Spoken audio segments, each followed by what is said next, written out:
Esther made a decision about something in business a while back, and it was a long time coming and not an easy decision to make. But she felt it coming for a long time and knew it was the right decision for everyone involved and made the decision. And then she found herself wanting to explain a little bit why she made that decision. And then right in the middle of wanting to explain, she thought, if I go about explaining, then all of this decision will be for nothing. In other words, the decision was inspired, and going with the flow with the decision will continue to be inspired, and everyone involved in the equation will thrive as a result of making a decision, because when you're tuned in, tapped in, turned on, you can't make a decision that's good for you that isn't good for somebody else too. But then if you find yourself trying to think it through the eyes of everybody that might be looking at it, so you find yourself wanting to defend or justify, now you've lost your connection, so all of that was for nothing. You want to find your connection and practice your connection and like your connection and want your connection and reach for your connection and be aware that you're not always going to be in your connection, but when you're not, just step into the shade. Don't make a big thing about it. Don't try to be perfect. Perfect isn't only being in alignment with Source. Perfect is step 1, step 2, step 3. That's perfect. And step 1 is contrast. And contrast is negative emotion. And that's perfect. And negative emotion is guidance. And that's perfect. How are you going to know what you want if you don't know what you don't want? But once you play with this a little bit and you show yourself that you can feel good anyway, because you were born to feel good, because your source feels good, because your future looks good. It's all good. You don't need to pinch yourself off from it by trying to make other people understand. These days, what's on Esther's mind a lot, because she's really getting the hang of this pointing business and this alignment business, and her guidance system is so, it alerts her in such the early stages that she's very sensitive to when her thoughts start wobbling. She rarely gets much momentum going that works against her. Like Jerry's old story, sitting in front of the fireplace, and when the log sparks and gets on your sweater, flick it off quick before it burns a hole. And so when you're sensitive to the way you feel, you can flick those off quick by turning your attention. So as you keep a pocket full of good feelings that you can turn to, as you know the power of meditation, which is quieting your mind and giving yourself that respite from any active, resistant thought, then you just become this, let's see, we're going to give you some really strong words. Words that you've never heard from us before. We're going to be so blunt with you, you're just not even going to believe how blunt we're being with you. We want you to demand of yourself that you feel good. And others might say, or you might even say, oh, that's frightening. Isn't that selfish? And we say it is. It is. It's aligned with self. Everyone has self-interest. Everyone has self-interest.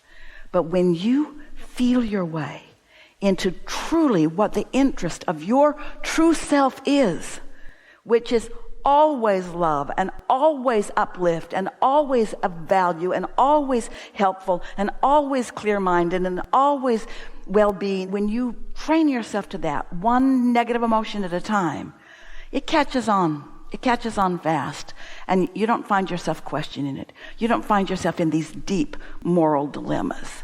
You don't see something and wonder, well, maybe I'm wrong about that. Because once you find it, and then your inner being calls you as a cooperative component to it, and you see the benefit of it, you cannot deny what it feels like to be in concert with your source. You don't have to do much of that before you feel that and know that and never, ever, ever, ever forget that. Esther remembers she sat to meditate for the first time.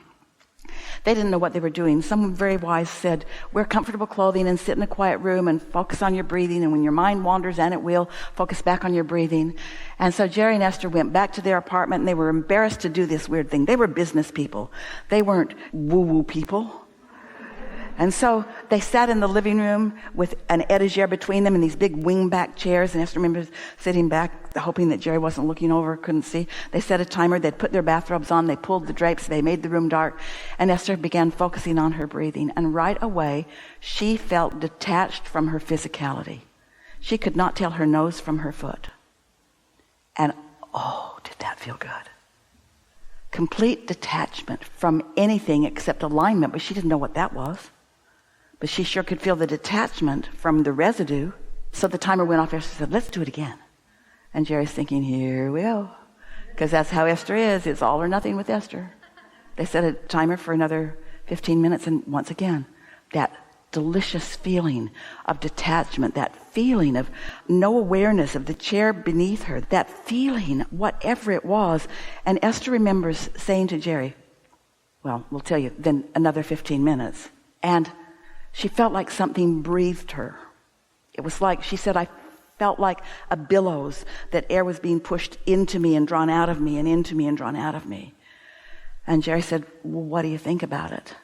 And Esther said, I don't know, but I know it's good. I know it's good. It can't feel like that and not be. I know it's good. I know it's good.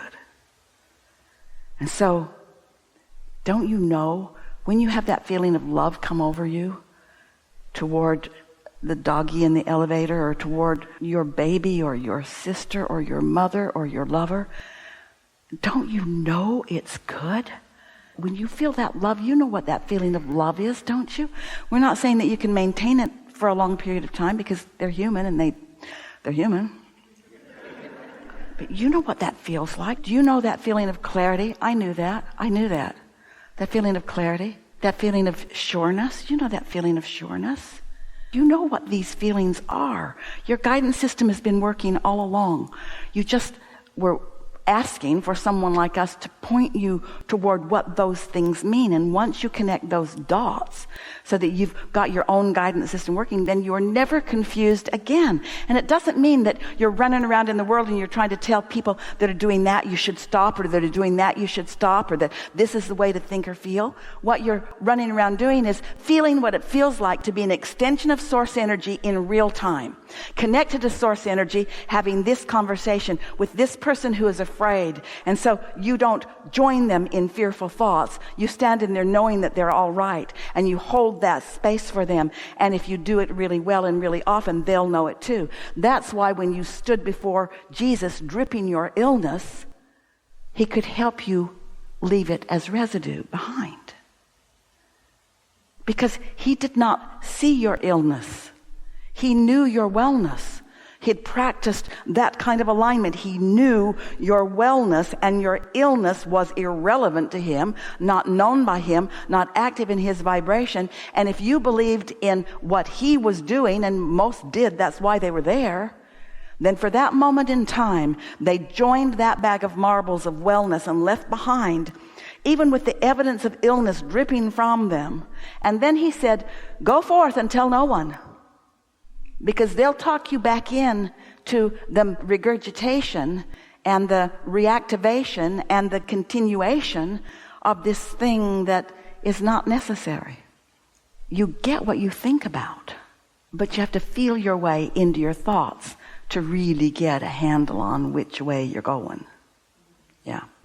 And nothing is ever wrong. Nothing's ever done. Can't get it wrong, and you can't get it done. And the reason you can't get it wrong is because it's never done. Something manifests, you don't like it. No big deal. When I feel what this, whatever it is, feels like, when I feel what this feels like, this manifestation feels like this, there's plenty of thoughts that you can remember that felt like that along the way. They have to go together. And that's why when you catch a glimpse of something that just feels like exhilaration, Esther on the segment of refreshment got a text from daughter Tracy and granddaughter Kate. They're at Taylor Swift. They are out of their minds.